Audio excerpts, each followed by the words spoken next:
All right, so it might not feel like it, but the world is better than you think. Right now is the best time ever in history to be alive. So it's a crazy statement, right? Over the last 2 centuries, we all know the world has been riddled with disease, war, famine. Yet as we can see on these couple visuals, humanity has obviously progressed. So I'm going to go through these quickly, but feel free to pause at any time here.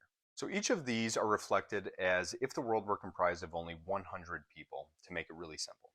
So from 200 years ago, we can see that poverty has exponentially declined, while those with a basic education and literacy have exponentially increased. So over these 2 centuries, the world population has actually increased sevenfold, just in 200 years, from 1.1 billion people back all the way in 1820 to 1.7 billion people 80 years later in 1900, up to 7.7 billion people in 2020. More of the world has adopted democracy, become vaccinated against various diseases, and the child mortality rate has been cut to a tenth of the amount that it was in 1820.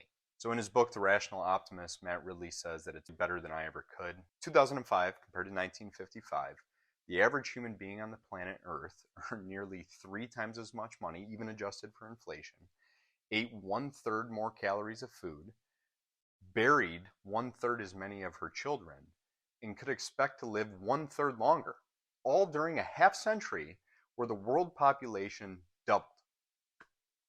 So I could drone on about this topic for hours with all the information that I've researched, put this together.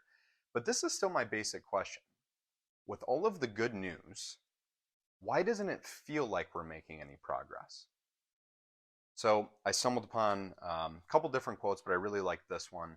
Said it a little bit more eloquently than I could. On what principle is it that when we see nothing but improvement behind us, are we to expect nothing but deterioration before us? So to me, and this is my opinion, I believe that this is because of really an innate human desire for survival, which is taken advantage of by the news media.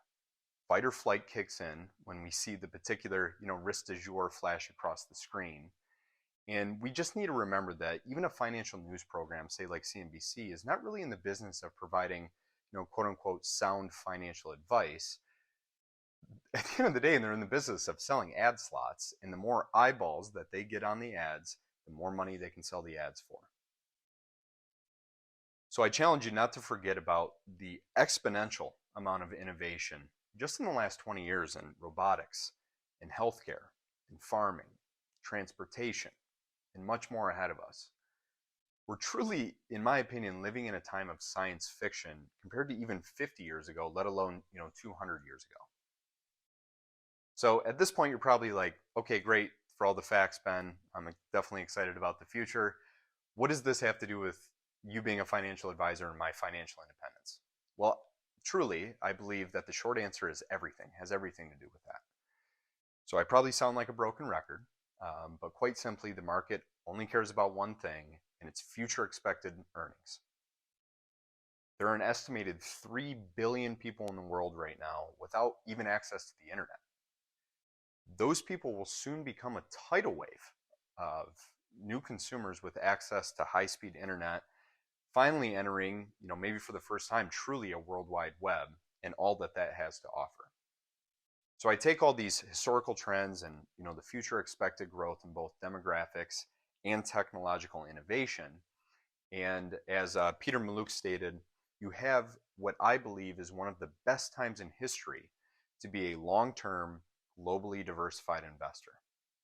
What you can't do is allow yourself to be paralyzed by this manufactured fear of the future. If you'd like to learn more about this topic, just generally speaking, I know it gave me personally an overwhelming sense of optimism the more I continue to read, and really the fuel to invest for the future. Feel free to shoot me a message. I have a couple book recommendations that I'd be happy to send over to you. Otherwise, now more than ever, let's stay the course and let's stay on point as we head into 2023. Take care.